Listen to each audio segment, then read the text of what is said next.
नहमदुहु व नुसल्ली अला रसूलिहिल करीम अम्मा बाद फ़ाऊज़ु बिल्लाहि मिनश्शैतानिर रजीम बिस्मिल्लाहिर रहमानिर रहीम। मुअज़्ज़ज़ और मुहतरम बहनों, आज हमारी जो हदीस है, जो बात है, उसका उन्वान है इस्तग़फ़ार ना करने वालों का अंजाम। यानी वो लोग जो जानते बूझते भी नेकी ना करें या नेकी के काम को देख भी रहे हों तो उसको ख़ुद से ना करने की हिम्मत करें, नमाज़ें ना पढ़ें, अल्लाह ताला को याद ना करें, इस्तग़फ़ार ना करें। तो चूँकि देखिए हम लोग इंसान हैं और इंसान कमज़ोर पैदा हुआ है। कुछ हम में ऐसे होते हैं जो लाइल्मी में गुनाह कर जाते हैं, कुछ जानबूझकर गुनाह कर जाते हैं और कुछ अनजाने में कर जाते हैं। लेकिन गुनाह जो हैं ये तकलीफ़ दे अमल है। कुछ लोगों को इसकी सज़ा दुनिया में ही मिल जाती है, कुछ लोगों को अल्लाह ताला इसकी सज़ा आखिरत में देते हैं।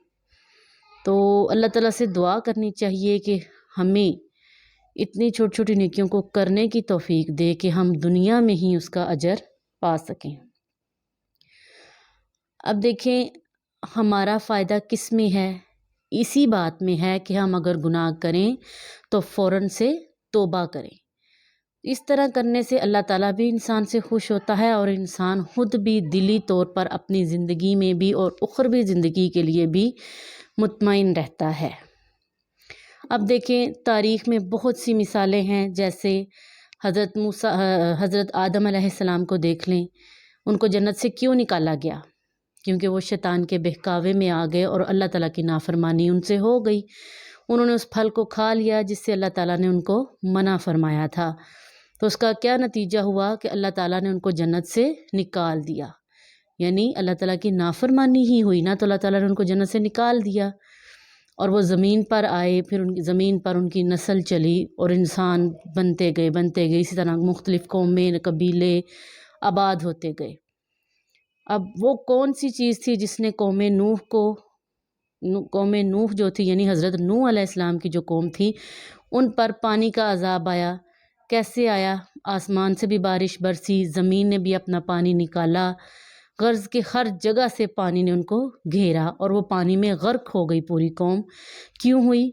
अपने गुनाहों की वजह से।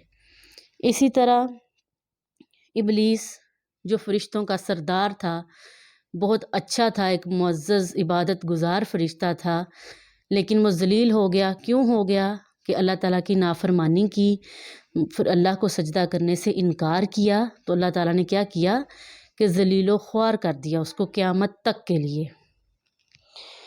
इसी तरह कौमे आद थी। कौमे आद जो पत्थरों को तराश कर, पहाड़ों को तराश कर अपने घर बनाया करते थे और बहुत ऊंचे ऊंचे उनके कद थे। बहुत ताकतवर कौम वो गिनी जाती थी। तो अल्लाह ताला ने उनको क्यों गर्क किया? इसी वजह से कि वो नाफरमान थे, सरकश थे, अल्लाह के नबी की बातों को नहीं मानते थे, अहमियत नहीं देते थे, वो भी गर्क हुए। इसी तरह फ़िरौन है। फ़िरौन को देख लें, कितना ताकतवर वो ख़ुद था, कितना ताकतवर लश्कर था उसके साथ, लेकिन अल्लाह ताला ने मिनटों में सब कुछ तितर बितर कर दिया और उसका अंजाम आज भी दुनिया के सामने है। कुरान पाक में बाकायदा उसके वाक़यात हैं जो हम पढ़ते हैं। इसी तरह कौम बनी इसराइल थी, उन पर अल्लाह ताला ने कितने अज़ाब भेजे, कभी जुओं की शक्ल में, कभी टिड्डियों की शक्ल में, कभी पानी गंदा होने की शक्ल में, कभी भूख की सूरत में, कभी उनको सहराओं में छोड़ा गया। किस लिए उन पर ये अज़ाब आते रहे? कि वो नबियों की बातों को नहीं मानते थे, गुनाहों की तरफ ज़्यादा जाते, तो अल्लाह ताला ने उनको सज़ाएं दी हैं। बहुत से वाक़यात हैं जो हम देखते हैं, सुनते हैं, पढ़ते हैं, लेकिन हम फिर भी उन पर अमल नहीं करते। इसी तरह ये जो थे और भी बहुत से लोग ऐसे गुज़रे हैं, कौमें ऐसी गुज़री हैं कि जिन्होंने अल्लाह ताला की नाफरमानियाँ की और अंजाम भी दुनिया में ही पाए हैं। हमें चाहिए कि हम इन छोटी छोटी नेकियों को किया करें। इस्तग़फ़ार करना बहुत अच्छा अमल है। अल्लाह ताला को अपना ज़िक्र अज़कार करना बहुत अच्छा लगता है اور ہمارے لیے بھی اس میں یہ فائدہ ہے کہ ہم اگر ذکر اذکار کرتے ہیں، استغفار کرتے ہیں، تو ہمارا اخروی سکون بھی ہے، قلبی سکون بھی ہے اور دنیاوی سکون بھی ہے اس میں۔ آپ چاہیں تو اس کو آزما کر دیکھ لیں۔ آپ اللہ تعالیٰ کا ذکر اذکار جتنا زیادہ کریں گے، آپ اتنا ہی زیادہ پریشانیوں سے بچیں گے، ٹینشنوں سے دور رہیں گے، پرسکون زندگی گزاریں گے۔